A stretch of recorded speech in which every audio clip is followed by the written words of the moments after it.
हाय दोस्तों, मैं वर्षा एक बार फिर से आपके सामने एसएससी जूनियर हिंदी ट्रांसलेटर के लिए 2025 का जो पेपर 2 होने वाला है उसके लिए कुछ इंपॉर्टेंट ऐसे टॉपिक्स लेकर आई हूँ, क्योंकि मुझे काफ़ी रिक्वेस्ट मिल रही थी कि मैं इंपॉर्टेंट ऐसे टॉपिक्स पर एक वीडियो जारी करूँ। तो उसी के रिगार्डिंग ये वीडियो है। तो मैं आपको बताना चाहूँगी फ्रेंड्स कि एसेज जो होते हैं वो दो तरीके के होते हैं। एक होते हैं ट्रेडिशनल एसेज और एक होते हैं करंट बेस्ड एसेज।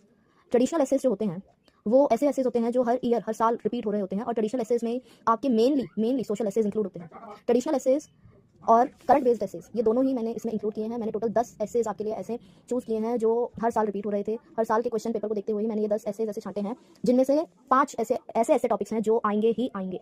अब मैं अपने टाइम की बात बताती हूँ आपको कि मैं जब प्रिपरेशन कर रही थी तो मैं सिर्फ और सिर्फ ट्रेडिशनल एसेज ही प्रिपेयर करके जाती थी, क्योंकि मुझे पता होता था कि ट्रेडिशनल एसेज हर बार पूछे जाते हैं, और ट्रेडिशनल एसेज में भी कुछ टॉपिक्स ऐसे होते हैं जो आने ही आने होते हैं, जो शायद ना सिर्फ एसएससी जूनियर हिंदी ट्रांसलेटर के पेपर में देती है, बल्कि एसएससी आपके सीजीएल के पेपर में भी देती थी, और जो सीएचएसएल का लेटर राइटिंग वगैरह होती थी उसमें भी ये टॉपिक होते थे इंक्लूड। और मैंने जितनी भी एग्जाम्स की प्रिपरेशन की थी तो सभी के जब मैंने मेंस लिखे, पेपर 2 लिखे, तो सब में मैंने यही क्राइटेरिया देखा कि ट्रेडिशनल एसेज के कुछ ऐसे इंपॉर्टेंट टॉपिक्स होते हैं जो हर पेपर में पूछे जाते हैं, क्योंकि वो शायद नेशनल इंटरेस्ट से बहुत ज़्यादा इंपॉर्टेंस रखते हैं वो टॉपिक्स। ठीक है, तो मैं 10 एसेज आपको बताती हूँ। सबसे पहला most important topic is climate change and global warming. अब ये जो ऐसे है this is included in traditional essay, और ये ऐसे जो है ये किसी भी फॉर्म में आ सकता है। ये एनवायरमेंटल रिस्क पर भी आ सकता है, एनवायरमेंट से जुड़े किसी भी टॉपिक पर आ सकता है। क्लाइमेट चेंज ये कई तरीके के फॉर्म में बन सकता है ऐसे, ठीक है, लेकिन जो इसका बेस होगा वो वही होगा, एनवायरमेंट से रिलेटेड इश्यूज। ठीक है, तो आप एनवायरमेंट से ही रिलेटेड इश्यूज पर कुछ ऐसा डेटा कलेक्ट करें जो हर आपके ऐसे में फिट हो जाए। कुछ ऐसी लाइंस या ऐसे टॉपिक्स कॉन्सेप्ट्स आप ऐसे डालें, टेक्नोलॉजी कुछ ऐसी यूज़ की गई है जो एनवायरमेंट या क्लाइमेट चेंज के इशू को कम कर रही है, जो ऐसी कुछ पॉलिसीज इंडिया ने बनाई हैं, फॉरेन पॉलिसीज भी बनाई हुई हैं, तो उसी से रिलेटेड जो भी कुछ क्लाइमेट से रिलेटेड जो इशूज हो वो इसमें फिट बैठेंगे। ठीक है, नेक्स्ट आता है artificial intelligence. This is not included in traditional essay, but this is one of the most important essays nowadays. Artificial intelligence बहुत ज़्यादा पीक पर है इस टाइम। नेक्स्ट है cyber crime and cyber security और cyber warfare. This is important essay, ये बहुत ज़्यादा इंपॉर्टेंट है। Next, warfare and its global impacts.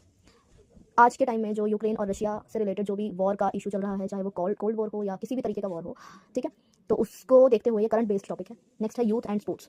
मुझे ऐसा लगता है, मैंने अभी तक जितनी बार भी अटेम्प्ट किया है एसएससी जीएसटी का पेपर 2, और जितनी बार भी मैंने बाकी एग्जाम्स की प्रिपरेशन की है और पेपर 2 अटेम्प्ट किए हैं, मुझे ऐसा लगता है कि यूथ के ऊपर जरूर से कोई ना कोई ऐसे पूछ लिया जाता है। यूथ के ऊपर टॉपिक जरूर से आता है, फिर चाहे वो youth and their role in nation building हो या फिर यूथ एंड स्पोर्ट्स हो। यूथ से रिलेटेड जहाँ पर यूथ का let's say contribution towards the nation वो बहुत ज़्यादा इंपॉर्टेंट हो जाता है। तो यूथ से रिलेटेड आप डेटा वगैरह कलेक्ट करें, इनसे रिलेटेड कॉन्सेप्ट्स कलेक्ट करें, ठीक है, तो ताकि वो यूथ से रिलेटेड कोई भी टॉपिक आए तो उसमें वो सब फिट बैठे। ठीक है, नेक्स्ट है terrorism. This is important essay, not highly important and not least important. ठीक है, next the second most important traditional essays after environment is women empowerment. हर किसी मेंस के पेपर में देखा जाने वाला ऐसे टॉपिक। ठीक है, तो ऐसे प्रिपेयर करो जो आपको पता हो कि जरूर से आने ही आने वाले हैं। इन एसेज के बिना शायद किसी भी पेपर की दाल नहीं गल सकती, या कोई भी पेपर ऐसा नहीं है जो इन एसेज को या इन इशूज को स्किप कर दे। वुमेन एम्पावरमेंट आपको पता है, वुमेन से रिलेटेड आज के टाइम में, इस टाइम में स्पेशली मैंने अभी जो एक महीना गया है इसमें वुमेन से रिलेटेड कितने इशूज देखे गए हैं। ठीक है, unemployment is also one of the most important topic, not highly important not least important. ठीक है, social media the third most important traditional essay, third most important. ठीक है, social media the fourth pillar of democracy her bar paper में देखा